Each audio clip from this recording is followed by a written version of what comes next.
Kita ucapkan alhamdulillah atas semua kenikmatan demi kenikmatan yang Allah anugerahkan kepada kita hambanya. Baik itu kenikmatan iman, kenikmatan Islam, dan juga kenikmatan kita dijadikan umat baginda Nabi Muhammad sallallahu alaihi wasallam.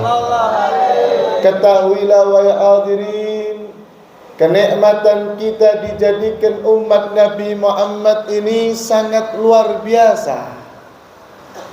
Kalau kita ini pengen tahu bagaimana besarnya kenikmatan kita ini dijadikan umat Nabi Muhammad, diriwayatkan Nabi Allah Musa alaihi salam, beliau seorang nabi, seorang rasul, memiliki mukjizat, bisa berbincang-bincang dengan Allah Subhanahu wa taala. Di dalam munajatnya Nabi Musa mengatakan, "Ya Rabb, ij'alni min ummati Muhammad." Ya Allah, jadikanlah aku ini sebagai umatnya Nabi Muhammad.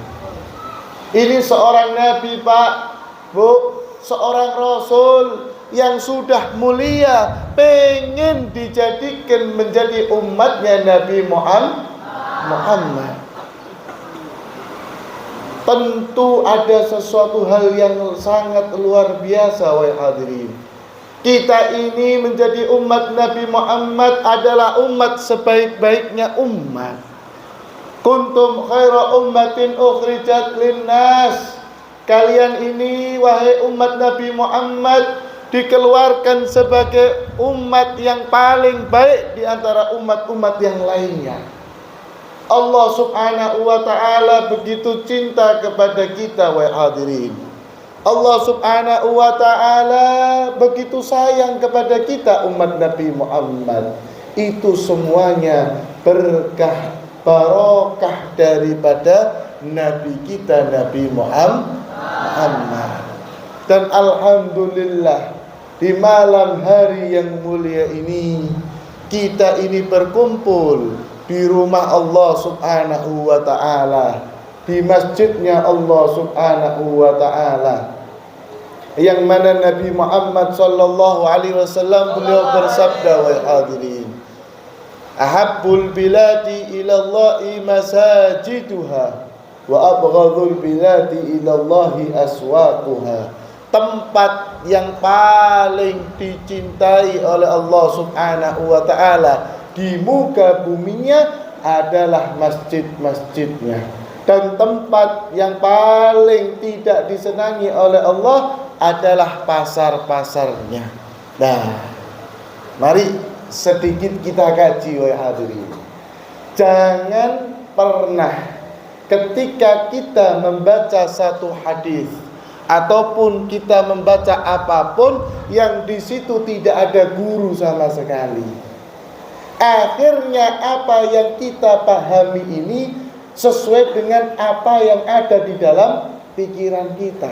Karena banyak sekarang, wahai hadirin, orang-orang tersebut mengatakan hadis Quran, tapi menerjemahkan, mentafsirkan secara akal pikirannya sendiri, tanpa adanya seorang guru.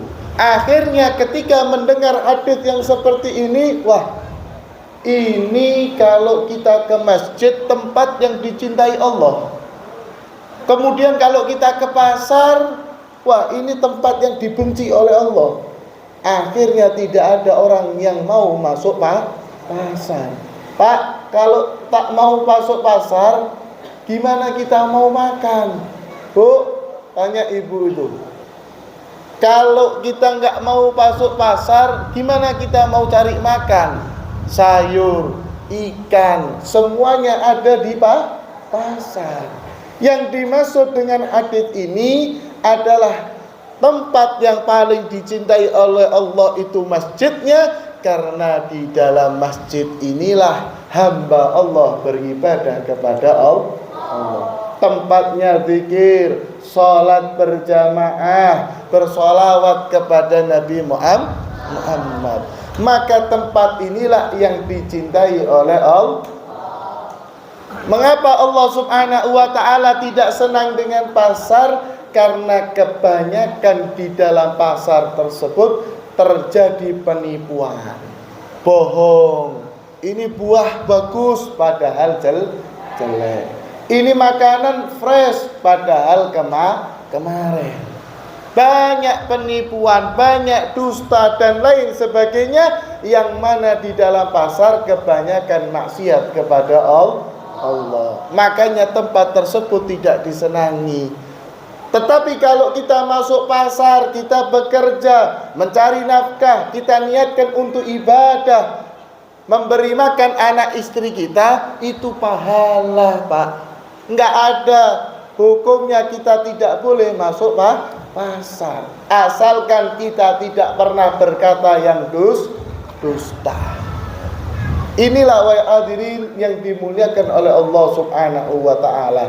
Atas setiap apapun yang kita dengar ataupun kita baca, hendaknya kita kaji dengan seorang guru. Pentingnya kita belajar dengan seorang guru. Kalau dahulu di zaman Nabi Muhammad itu ada Rasulullah Sallallahu Alaihi Wasallam, setiap sahabat tersebut tidak paham, wahai Rasulullah, bagaimana hukumnya ini, bagaimana ini, langsung tanyanya kepada Nabi Muhammad. Tetapi di zaman kita Rasulullah sudah tidak ada, tetapi para pewaris baginda Nabi Muhammad sampai sekarang ada, yaitu para ulama, para asatid, para tuan-tuan guru. Hadirin wal hadirat yang dimuliakan oleh Allah, di malam hari yang mulia ini kita memperingati hari lahirnya Nabi Muhammad, yang mana beliau ini wahai hadirin sosok manusia yang tidak seperti manusia yang lainnya. Basyarun la kal basyar. Nabi Muhammad ini manusia tapi tidak seperti manusia. Begitu hebatnya Allah Subhanahu wa ta'ala menciptakan Nabi Muhammad, sempurna zahir maupun batinnya. Kalau zahirnya Nabi Muhammad, banyak kelebihan yang ada di dalam diri Nabi Muhammad. Begitu indahnya wajah Nabi Muhammad. Begitu Allah Subhanahu wa ta'ala menciptakan Nabi Muhammad ini, salah satu yang tidak ada di dalam diri orang lain adalah Allah menciptakan Nabi Muhammad ini tidak memiliki bayangan. Kalau kita jalan di tengah terik matahari ataupun di bawah lampu, ada bayangan kita. Tapi kalau Nabi Muhammad tidak memiliki bayangan, wahai hadirin. Kenapa Allah tidak memberikan bayangan di dalam diri Nabi Muhammad? Karena Allah tidak mau apabila bayangan Nabi Muhammad diinjak oleh orang kafir. Begitu Allah memuliakan Nabi kita Nabi Muhammad Sallallahu Alaihi Wasallam. Batin beliau wahai hadirin sungguh sangat suci di dalam hati Nabi Muhammad. Nabi Muhammad enggak pernah sombong. Nabi Muhammad enggak pernah iri dengki. Nabi Muhammad enggak pernah dendam kepada siapapun. Begitu indahnya hati Nabi Muhammad. Maka mari bagi kita umat Nabi Muhammad, contohlah Nabi kita wahai hadirin. Bagaimana indahnya akhlaknya beliau, bagaimana sucinya hatinya beliau. Beliau ini adalah pemimpin nanti para umat dari yang awal sampai yang akhir. Dan beliau mengatakan wala fakhr, dan aku tidak sombong, kata Nabi Muhammad. Rasulullah ini kalau mengangkat tangan wahai hadirin, gunung itu dirubah oleh Allah menjadi emas. Tapi beliau enggak pernah meminta yang aneh-aneh. Rasulullah enggak pernah rakus di dalam hal dunia. Rasulullah enggak pernah macam-macam ketika hidup di dunia, hanya menghambakan dirinya kepada Allah Subhanahu wa ta'ala. Maka di malam hari yang mulia ini saya ingin membawakan kalam nasihat ucapan daripada Sayyidina Hasan bin Ali bin Abi Thalib, sibti Rasulullah sallallahu alaihi wasallam. Nabi Muhammad ini termasuk memiliki salah satu cucu, yaitu Sayyidina Hasan dan juga Sayyidina Husain, anak daripada Sayyidatuna Fatimah Zahra binti Rasulullah sallallahu alaihi wasallam. Sayyidina Hasan dan juga Sayyidina Husain ini Pak sangat dicintai oleh Nabi Muhammad. Mulai kecil semua para sahabat Nabi ini menyaksikan bagaimana cintanya Rasulullah terhadap Sayyidina Hasan dan juga Sayyidina Husain. Dan kebiasaan Rasulullah sallallahu alaihi wasallam kalau bertemu dengan Sayyidina Hasan dicium bibirnya. Tetapi kalau bertemu dengan Sayyidina Husain dicium lehernya. Suatu hari sang adik iri dengan kakaknya. Sayyidina Husain iri dengan kakaknya Sayyidina Hasan. Mengadu kepada ibunya Sayyidatuna Fatimah, "Ya ummi, wahai ibuku, kenapa kakekku Rasulullah kalau bertemu dengan kakakku Hasan dicium bibirnya, tetapi kalau bertemu denganku aku dicium leherku. Aku juga pengen, wahai ibuku, dicium bibirku oleh kakekku Rasulullah." Kemudian oleh ibundanya Sayyidatuna Fatimah diadukan kepada Rasulullah, "Ya abati, wahai ayahku Rasulullah, cucumu Husain iri dengan kakaknya Hasan. Kenapa kalau engkau itu bertemu dengan Hasan engkau cium bibirnya, tetapi kalau bertemu dengan Husain engkau cium lehernya?" Dikatakan oleh Rasulullah sallallahu alaihi wasallam, "Wahai putriku Fatimah, ketahuilah, ketika aku bertemu dengan Hasan aku cium bibirnya karena aku tahu di akhir hayatnya dia meninggal dalam keadaan diracun. Dan kenapa ketika aku bertemu dengan cucuku Husain, aku tahu di akhir hayatnya dia akan meninggal dalam keadaan dipenggal. Maka aku sering-sering cium di kedua tempat tersebut karena cintaku kepada kedua cucuku, yaitu Hasan wal Husain." Dan di malam hari yang mulia ini saya akan menyampaikan kalam Sayyidina Hasan. Beliau mengatakan, wahai hadirin, halakal mar'u fi thalathin, akan hancur diri seseorang apabila memiliki salah satu daripada tiga sifat ini. Yang pertama beliau mengatakan al-kibru, yaitu sombong. Akan hancur diri seseorang apabila dia memiliki sifat sombong. Apa itu sombong? Sombong adalah ketika seseorang merasa dirinya lebih baik daripada orang lain. Siapapun mereka, wahai hadirin, mau ulamanya, mau pejabatnya, mau rakyat jelatannya, siapapun orang awamkah, apabila merasa dirinya lebih daripada orang lain, itulah yang dinamakan dengan sifat sombong. Sombongnya orang kaya ketika merasa dirinya memiliki duit banyak, uang banyak, menghadapi orang miskin, dia mengatakan, apa yang kau punya bisa aku beli semua. Rumahmu, kebunmu, sepeda motormu, aku bisa beli semua itunya. Ini sombongnya orang kaya. Sombongnya orang pejabat ketika bertemu dengan rakyat biasa. Tahu apa engkau urusan pemerintah? Sekolah aja SD nggak lulus. Akulah ini yang sekolah tinggi. Aku inilah bupatinya, aku DPR-nya, dan lain sebagainya. Ini sombongnya seorang pejabat. Sombongnya alim ulama ketika bertemu dengan orang awam, dia merasa dirinya yang lebih tahu ilmu agama. Engkau itu tahu apa masalah syariat Islam? Mondok enggak, ngaji jarang, majelis taklim kalau ingat. Akulah ini kiainya, aku inilah habibnya, akulah ini dan itu. Inilah orang yang sombong. Sombongnya orang awam ketika dirinya tetap merasa lebih baik daripada orang lain. Bapak ibu jalan ke sini hadir, ada tetangga yang enggak hadir. kemudian merasa bapak ibu dirinya lebih baik daripada itu orang tetangga. Tetangga ini nggak pernah berangkat maulid di Parit, ini nggak datang di kota, nggak datang di masjid dekat, nggak datang. Aku ini walaupun jauh saya datang. Nah, ketika dirinya merasa lebih baik daripada orang lain, inilah yang dinamakan dengan sifat sombong. Sekarang saya tanya wahai hadirin, tahu iblis enggak? Duh, ini hebat ini ya. Ini warga mana ini Pak ini? Siswa Ujung ini ya. Ngeri ini ya. Kenalannya iblis ini Pak, tak tanggung-tanggung lagi ini ya. Ketika saya tanya tahu iblis, tahu katanya.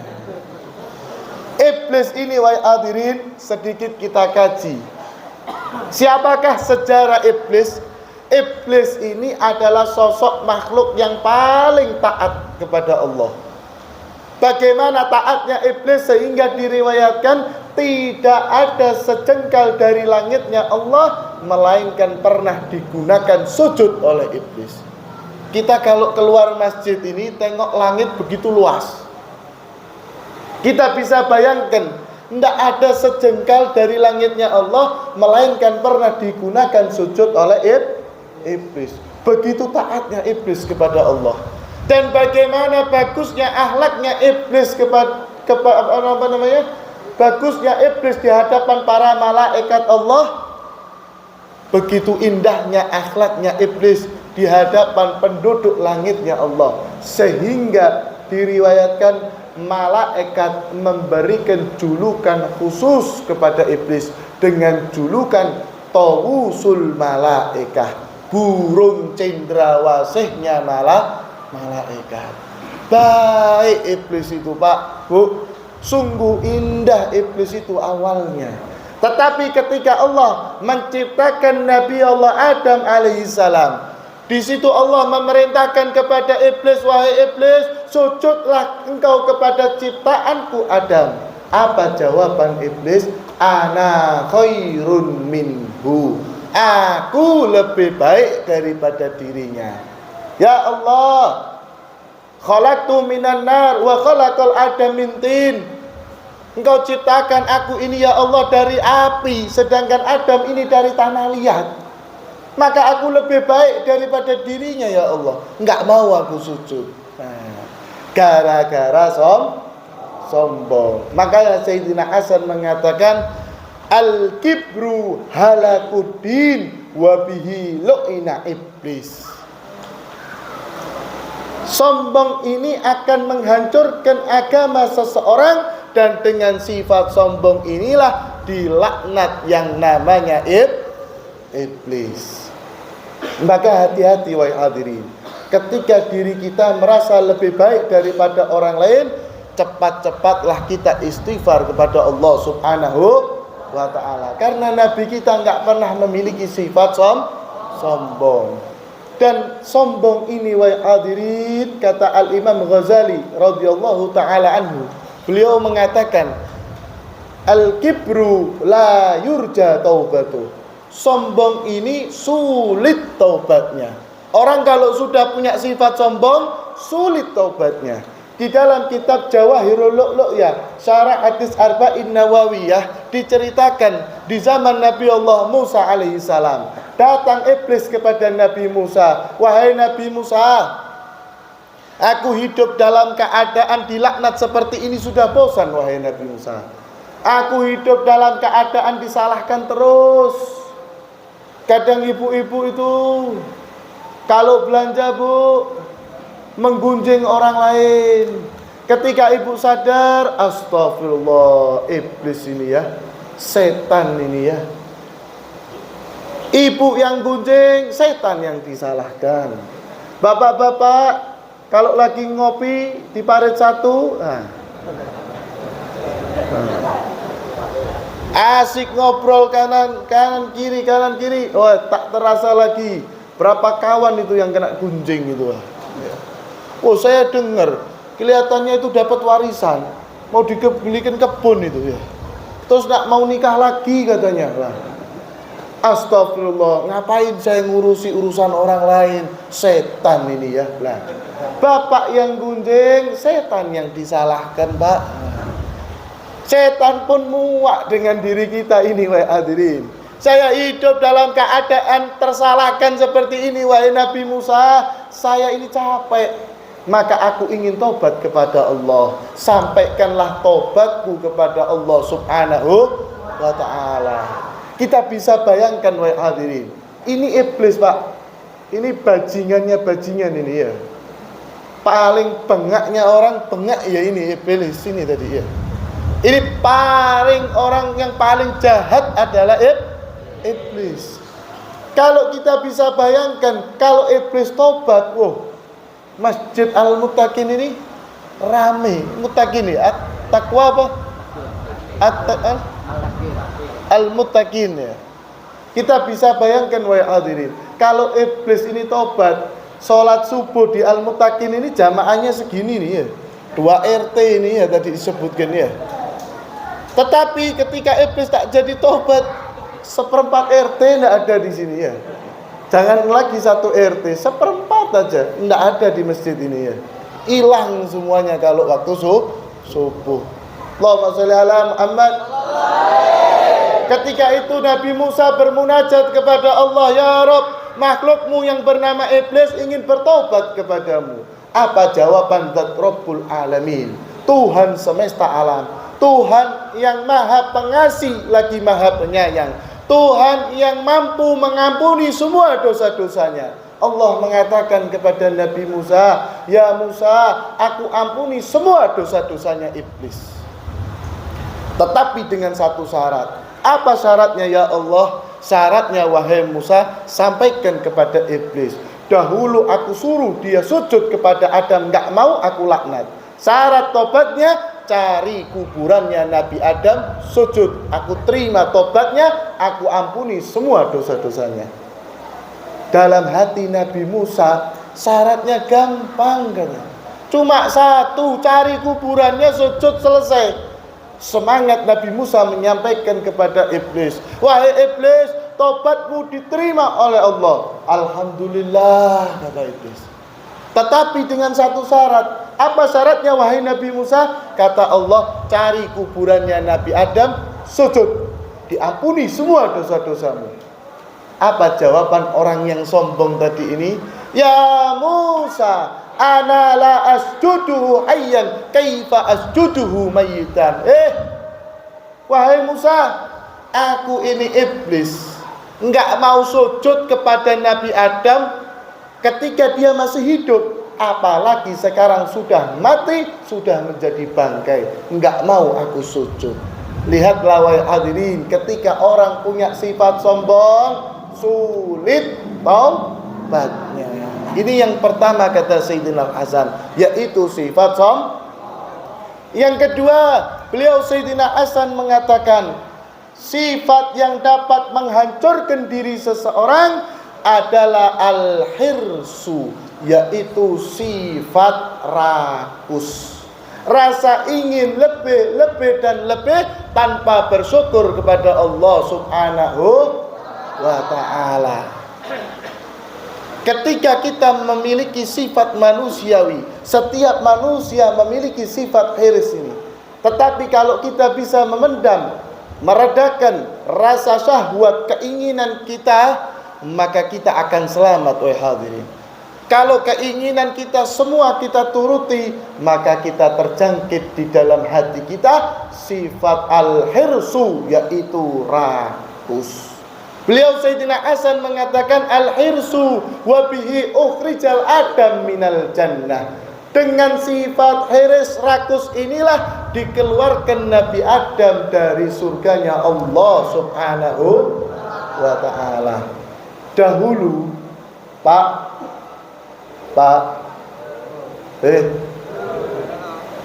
masih melek ini ya? Bu, masih semangat? Jam berapa ini kok sudah ngantuk ini ya? Ngantuk apa lapar ini ya? Dua-duanya samalah ya. Dahulu Kita ini punya kakek moyang Nabi Adam alaihissalam, yang dulunya tadi tinggalnya di dalam surga. Nabi Adam ini ketika diciptakan oleh Allah, ya Adam, engkau aku tempatkan di dalam surga. Engkau ingin apapun silahkan.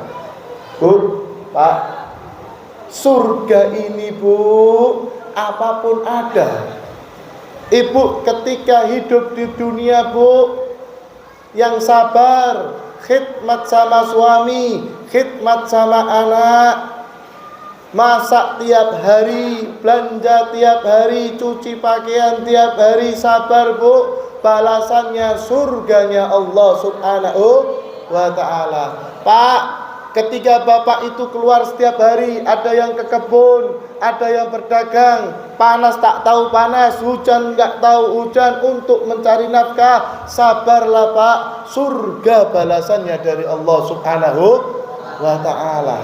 Surga ini wahai hadirin, di dalam kitab disifatkan bagaimana surganya Allah. Dikatakan mala ainun ra'at wala udhunun sami'at wala khatar ala qalbin bashar. Surga ini enggak pernah mata kita ini memandang, enggak pernah telinga kita ini mendengar, enggak pernah terbesit di dalam diri seseorang bagaimana indahnya surganya Allah subhanahu. Kalau dulu mungkin kita punya angan-angan atau terbesit di dalam diri kita pemandangan yang mungkin indah, tetapi sekarang kita punya handphone, sudah bisa melihat itu semuanya. Ada pemandangan yang begitu indah dan lain sebagainya. Ketahuilah Pak, Bu, surganya Allah jauh lebih indah daripada itu semuanya. Apapun ada di dalam surga. Nah, ini ada cerita iklan ini hadirin ya, biar enggak ngantuk ini ya.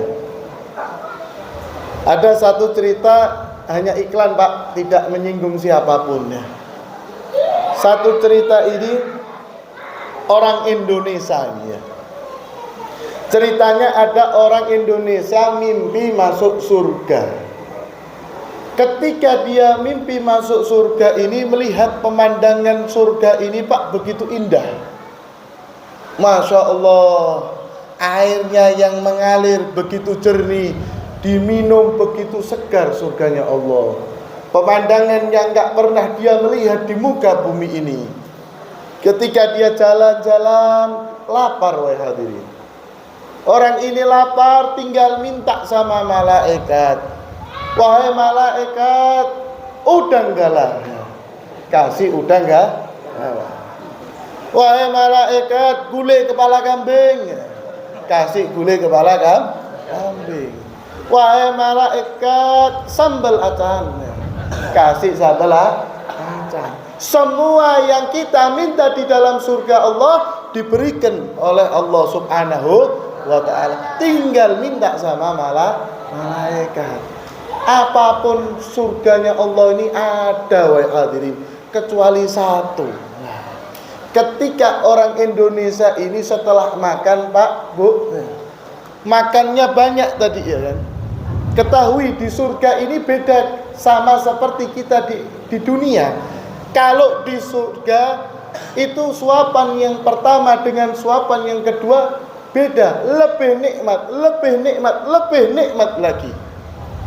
Kalau kita di dunia, Bapak saya traktir makan sate, enak Beb, saya tambah lagi, enak Beb, tambah 3 lagi, sudah mulai kenyang Beb, 4 enggak kuat. Selama itu kita sudah enak, sudah enggak mau makan sate lagi.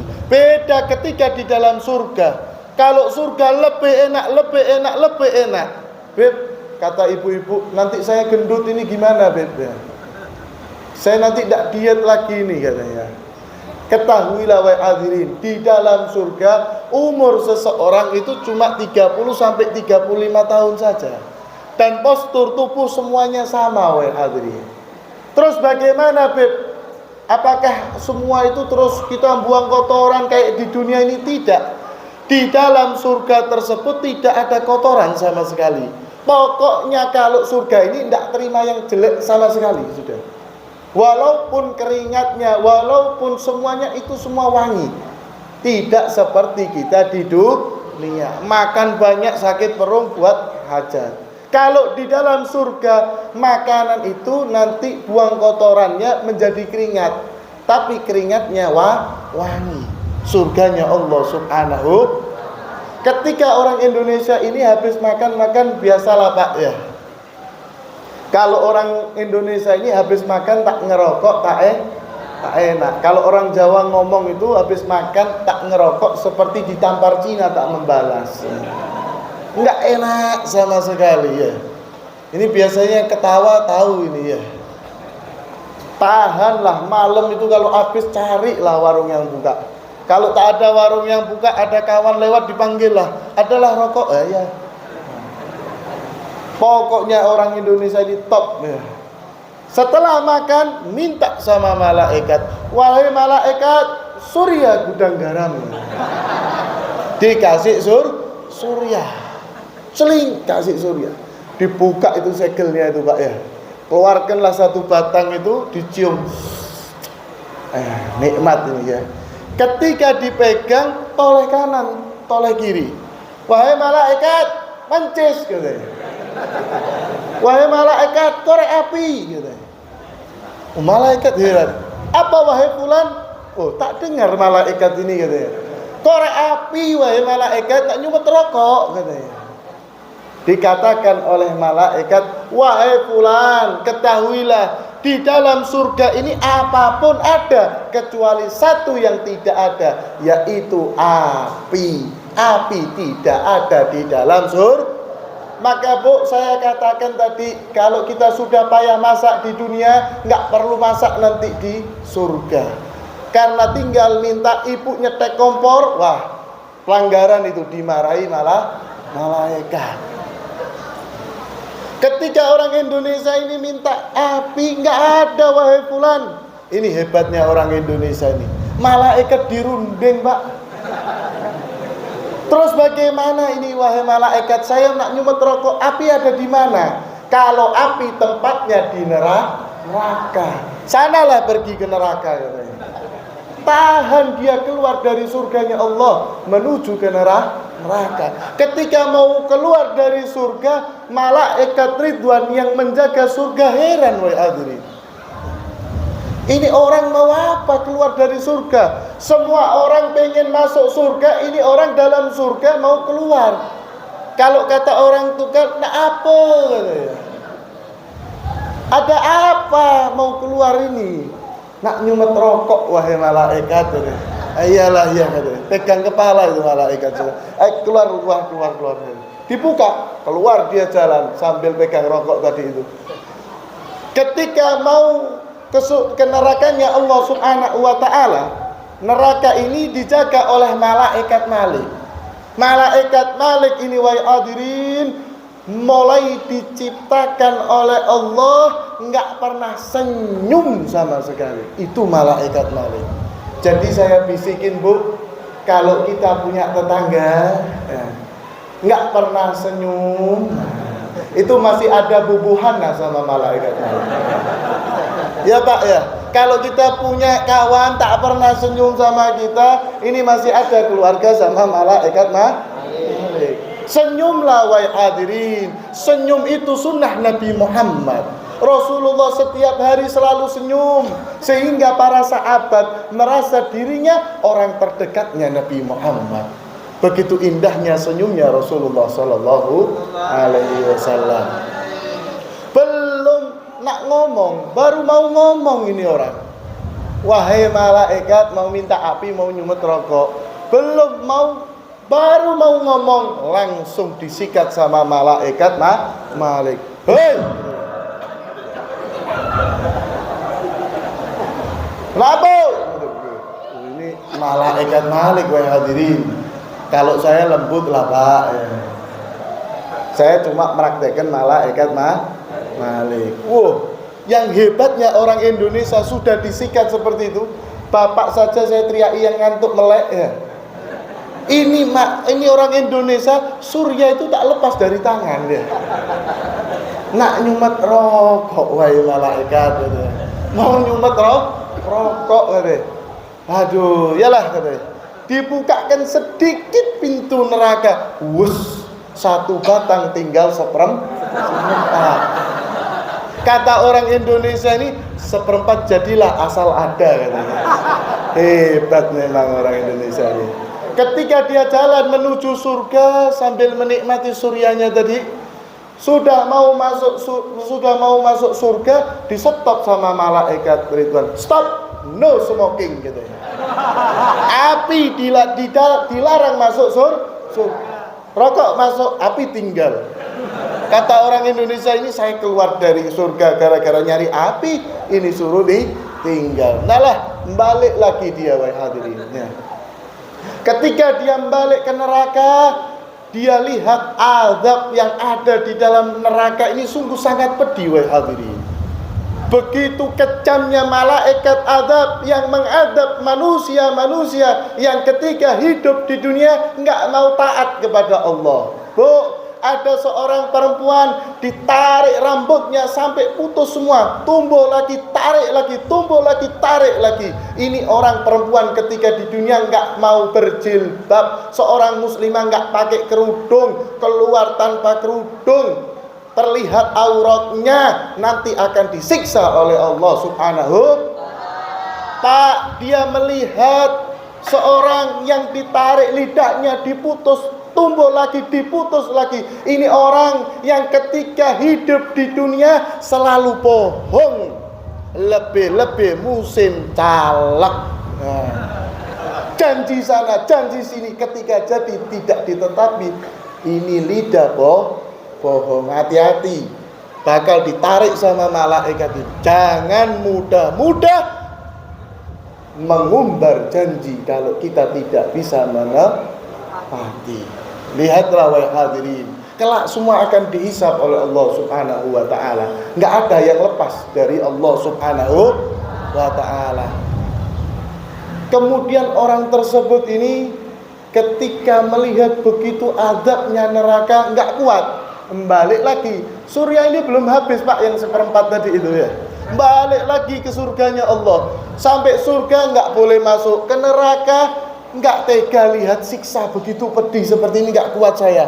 Akhirnya mondar mandir, dibuanglah rokok tersebut, diinjek sama dia. Tak payah lagi lah ngerokok, yang penting saya masuk surga. Ketika diinjek, dibanguni sama istrinya. Pak, subuh Pak, bangun. Kan ceritanya tadi mimpi ya. Jangan terlalu serius lah wahai hadirin ya. Ini tadi mimpi masuk surga. Ini saya yakin ibu-ibu itu ya, dalam hatinya, beb, saya doakanlah suami saya nanti malam mimpi lah seperti itu ya. Biarlah besok tak beli rokok lagi ya.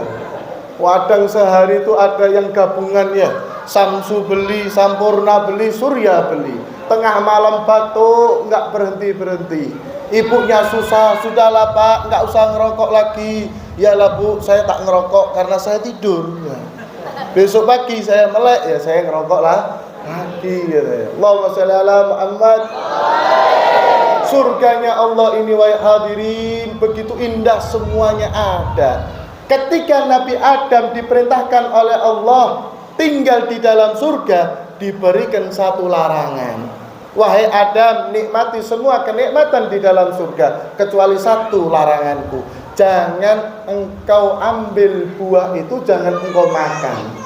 Ketika perintah ini disaksikan oleh iblis hasut wahai hadirin. Dibisikin Nabi Adam, wahai Adam, engkau sudah makan ini, sudah makan itu. Apakah kau nggak pengen makan buah itu? Buah itu namanya buah khuldi. Jadi yang memberikan nama buah khuldi adalah iblis. Dipetik, dimakan. Dari situlah Nabi Adam dikeluarkan dari yang namanya surga. Gara-gara sifat hiris, rasa ingin lebih tanpa bersyukur kepada Allah Subhanahu wa ta'ala. Kita ini wahai hadirin, kadang diberikan oleh Allah rizki, bisa beli Honda Beat, muncul Vario 125, pengen nak ganti vario. Ada lagi vario 150 yang baru, pengen nak ganti 150. Ada lagi yang besar PCX ya, pengen nak ganti PCX. Rame lah ditunggal pakai PCX gitu ya. Inilah yang dinamakan dengan sifat hiris apabila dia tidak bersyukur kepada Allah. Kalau dia syukur kepada Allah, mau beli apapun silahkan wahai hadirin, tidak ada larangan. Terakhir yang ketiga kata Sayyidina Al-Hasan bin Ali bin Abi Thalib, beliau mengatakan sifat ketiga yang dapat menghancurkan diri seseorang yaitu al-hasad. Sifat hasud yaitu iri. Al-hasad ra'idu su' wa bihi qatala Qabil Habil. Dengan sifat hasud inilah, iri inilah, anak Nabi Adam Qabil membunuh saudaranya sendiri Habil gara-gara hasud terhadap saudaranya. Tetapi wahai hadirin, jangan pernah kita mudah-mudah menuduh orang lain hasud terhadap diri kita. Karena sifat hasud ini adalah sifat yang sangat jelek, lebih jelek daripada iblis dan juga Fir'aun. Maka apa definisi pengertian daripada sifat hasud? Di dalam kitab diterangkan yang namanya hasud adalah tamanni zawalu ni'matil ghair sawa'un intiqaluhu li aw li ghairi. Yang namanya hasud ini wahai hadirin, ketika seseorang melihat orang lain mendapatkan nikmat, dia enggak senang, pengen nikmat itu hilang, baik berpindah kepada dirinya ataupun kepada orang lain. Si A punya tetangga, tetangganya punya sepeda motor baru, dia pengen sepeda motor itu harusnya punyanya dia. Atau kalau enggak sepeda motornya itu hilang, ditarik lagi sama dealer kalau dia kredit atau kecelakaan ataupun dicuri. Pokoknya tetangganya tidak memiliki sepeda motor. Ini baru dinamakan dengan hasud. Terakhir saya tutup ceramah ini dengan satu kisah wahai hadirin. Di dalam kitab yang sama, Jawahirul Ru'yah, Syarah Hadis Arba'in Nawawiyah tersebut diceritakan ketika suatu saat iblis ini bertamu ke rumah Fir'aun. Fir'aun ini raja yang sangat zalim, sampai dirinya mengaku sebagai Tuhan. Ana rabbukumul a'la. Ini ngaku tuh Tuhan. Iblis adalah orang yang dikeluarkan dari surga, dilaknat oleh Allah. Iblis bertamu ke rumah Fir'aun. Diketok rumah Fir'aun, tok tok tok. Tuan rumahnya Fir'aun mengatakan, siapa? Kalau orang tunggal, siapa? Siapa? Saya. Iblis ngomong, saya. Fir'aun jawab lagi, saya siapa? Ini kalau ada orang tunggal bertamu ke rumah orang, ngetok, tok tok tok. Tuan rumah ngomong, siapa? Saya siapa? Ini seperti iblis sama Fir'aun. Gunakanlah adab akhlak yang telah diajarkan Nabi Muhammad. Rasulullah mengajarkan jikalau engkau bertamu, ucapkanlah salam terlebih dahulu. Assalamualaikum, ketok, tok tok tok. Ini ajarannya Nabi Muhammad. Salam 3 kali, kalau enggak dijawab pulang, kata Rasulullah. Walaupun kita tahu di dalam ada orang, tetapi salam kita tidak dijawab, sudah pulang.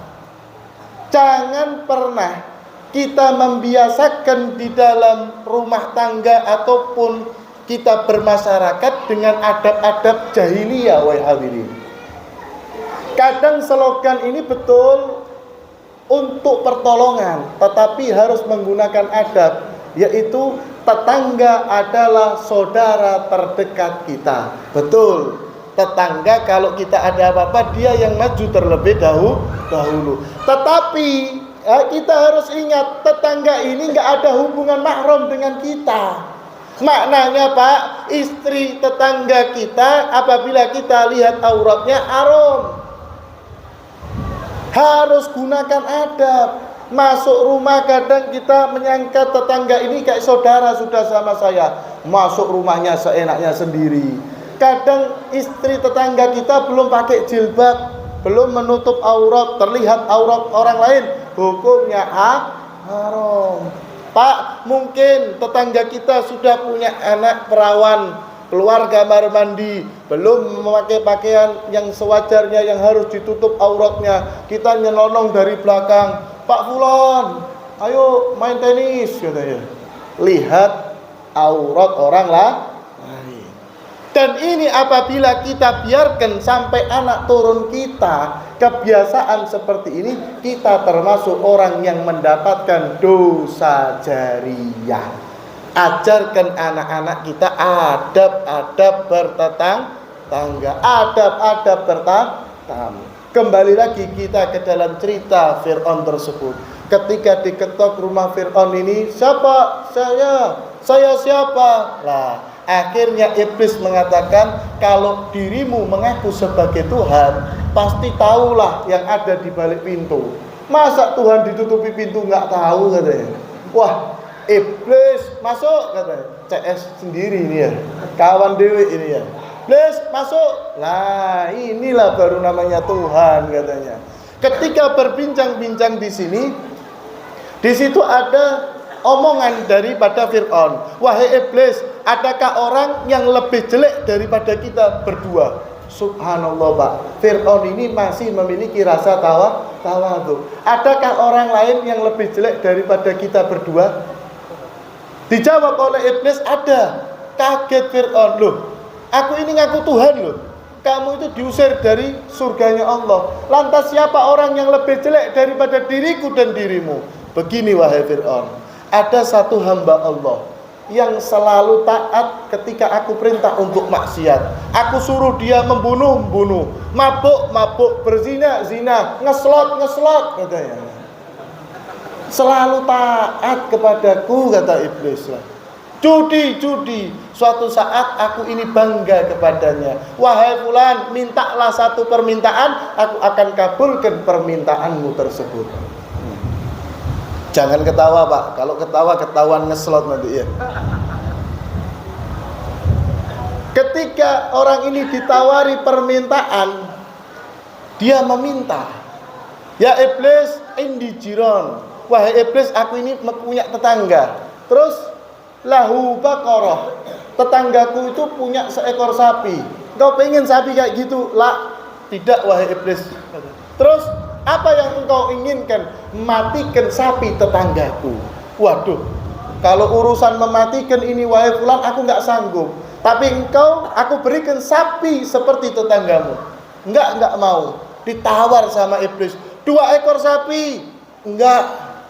4 ekor sapi? Enggak. Kalau diibaratkan Pak, Bapak sekarang ini ditawari 4 Fortuner, mau tidak? Oh, ini ada kong kali kong sama iblis yang ngomong mau gitu. Nggak tahulah dari mana, pokoknya dapat mobil pokoknya ya. Ini sudah sawit turun, pinang tak ada harga ini beb ya. Kasih mobil mau pokoknya ya. Akhirnya sampai tawaran yang terakhir, wahai hadirin. Aku berikan engkau 10 ekor sapi yang lebih bagus, lebih gemuk, lebih putih, lebih sehat daripada sapi tetanggamu, tanpa aku mematikan sapi itu. Bagaimana wahai fulan? Apa jawaban orang yang hasud? Dia mengatakan, wahai hadirin, la urid illa halak. Aku enggak mau apa-apa wahai iblis kecuali satu, mati sapinya. Inilah wahai Fir'aun, orang yang hasud adalah orang yang lebih jelek daripada diriku dan dirimu. Na'udzubillah min. Inilah 3 sifat yang dapat menghancurkan diri seseorang: sombong, rakus, iri. Semoga Allah Subhanahu wa ta'ala menjauhkan diri kita dari semua penyakit-penyakit ini. Amin ya rabbal. Ini saja yang bisa saya sampaikan di dalam kesempatan yang mulia ini, karena waktu sudah menunjukkan pukul 10 ya. Kepala mulai geleng kanan, geleng kiri ya. Kaki mulai pindah kanan, pindah kiri sampai tahiyat lagi ya. menunjukkan bahwasannya majelis kita ini sudah harus diakhiri. Apabila diteruskan besok tak datang lagi. Allahumma shalli ala Muhammad. Ini saja yang bisa saya sampaikan. Hadza minni wal afu minkum. Tsumma assalamualaikum warahmatullahi wabarakatuh.